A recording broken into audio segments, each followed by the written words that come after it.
Attorney, Yes. ito po. Good morning po sa inyo. Actually, good afternoon na dito pala sa The Hague. So, what is your reaction doon po sa naging opening statements, most specifically ng counsel for the victims?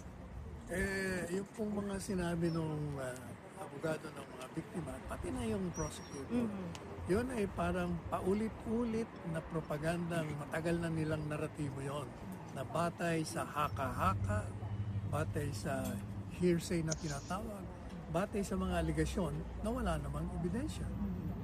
Well, Attorney Butuyan reiterated there in his statement how powerful the Dutertes are, stating na ang Vice President ay mismong anak ng Pangulo, na may intensyon na tumakbo sa pagiging Pangulo. Mga anak niya ay nasa politika din, na kapag hindi na confirm ang charges ay delikado ang buhay ng mga biktima ng war on drugs. Your thoughts on that? Unang-una, irrelevant naman yung kandidatura ni Inday Sara Duterte. Wala namang kinalaman niya dito sa kaso ito.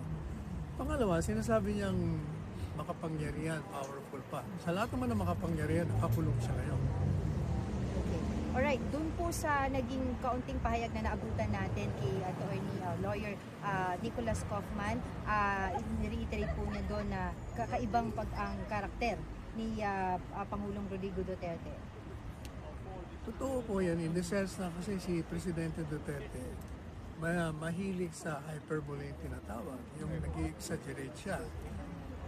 At ginagamit naman ng mga kalaban niya yan. Pero palagi nilang tinatakasan yung kabuuan ng kanyang mga pahayag.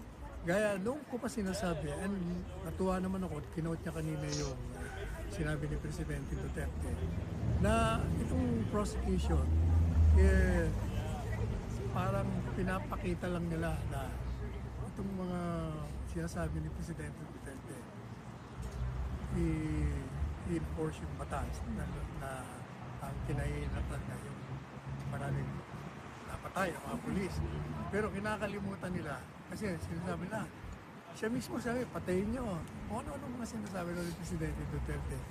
Pero kinakalimutan nila dun sa SONA, yun ang kanyang policy statement from the very beginning. Sabi niya, I will support you with all the resources of the office of the President.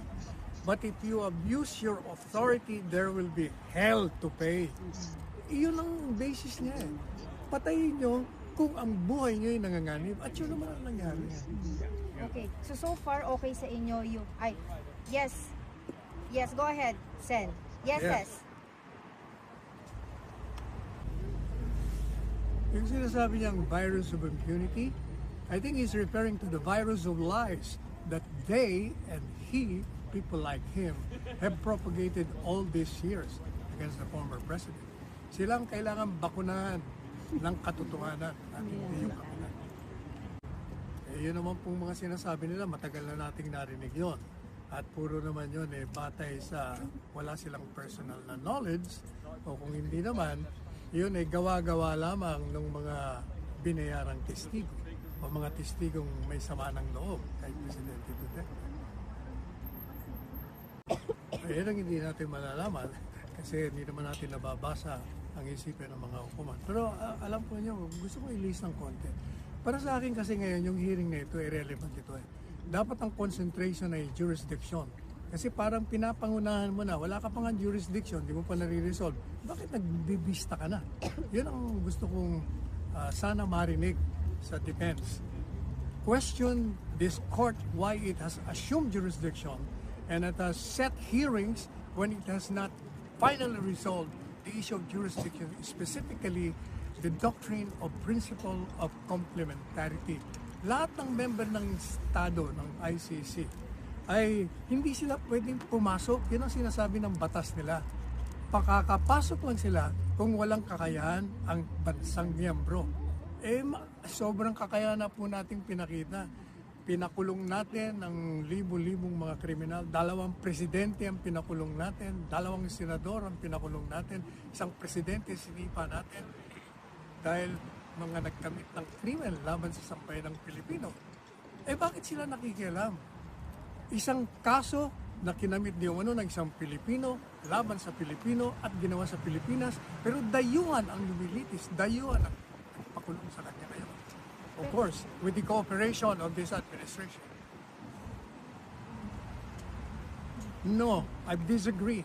What you're referring to is the jurisdiction raised by the defense that since we have already withdrawn, you have no more jurisdiction, which was opposed by the prosecution by saying, no, you have residual obligation because we investigated prior to your withdrawal. Mali po yun. Yung parting yun, secondary defense lang yun. Ang dapat mo munang i-resolve, meron bang kakayahan ang bansang Pilipinas nung ito'y miyembro pa? O wala. Eh hindi nila nare-resolve yun. Pumunta kaagad sila doon sa umatras kami. Walang jurisdiction. Pero yung sinasabi nila, nag-imbestiga daw sila prior to the withdrawal. Mali po yun. Kasi ang iniimbestigahan po nila noon, hindi yung preliminary investigation as contemplated by the Rome Statute. Ang iniimbestigahan nila, kung may kakayahan ba ang bansang Pilipinas na mag-usig ng mga kriminal. Dahil kung wala, papasok kami. Hindi nga ho nila na-resolve yun from the very beginning. Hindi po totoo yun. Dahil gaya nga sinabi ko, kung totoo yung sinasabi nila, eh bakit tayo nakapakulong ng libo-libong mga kriminal? Bakit tayo nakapakulong ng 2 presidente? Bakit tayo hindi nakapakulong ng 2 senador? Ang problema po sa kanila, sinasabi nila na si Duterte hindi mausig nung panahon na siya presidente. Tama sila kasi may immunity. Pero 3 taon na pong bumaba. Wala silang ginagawa. Hindi sila nag-prosecute. Nung tinanong ang Department of Justice, bakit hindi nyo dinimanda? 3 taon na kayo. Ang sagot po nila ay wala silang ebidensya. So kung walang ebidensya, eh bakit mo isinuko sa bansang dayo para litisin ang isang Pilipino? If I may add, yun, I was gonna say that. If I may add to what Seth said, ang sinasabi nila, walang police report, walang DNA, walang evidence. Hindi ho totoo yun. Hindi totoo. Alam niyo po, yung nagsasalitang yan, eh siya isa sa mga kasabwat ng pagpapakulong at pag-aresto kay Presidente Duterte. Kaya ganyan ang kanilang naratiba. Pinagtatanggol nila ang kanilang mga sarili. Sige, sa ngayon kami nag-o-observe lang kasi create yung legal team ngayon lang. So wala pang para kami makapasok dyan, kailangan maging miyembro kami ng defense at magpa-accredit. At pag pumayag, makakaharap kami. Gaya sa sinabi ko sa mga naunang nagtanong sa akin, yung pong nilatag ng prosecution, pati nung abogado ng biktima, ay isa-isang sinagot ni Attorney Kaufman. Walang punto na hindi niya sinagot at tama naman lahat ng kasagutan. Madali sabi, pinasinungalingan niya lahat ng aligasyon laban kay Presidente Duterte. Of course, sinagot niya na punto by punto, it went well. Unang-una, kami yun nandito dahil kaibigan nga kami, namin bigyan ng moral support. At since we made ang legal team the day before we came here, kasi on our own talagang pupunta kami rito para bigyan bilang mga kaibigan. And the family decided na magkaroon ng isang legal team. So ang gagawin namin, after observing kung anong narinig namin, mag-meeting ko kami mamaya or after the 5-day or 4-day hearings, and then magkikipag-usap na kami sa defense ni Presidente Duterte para mabigay namin sa kanila yung aming mga insights.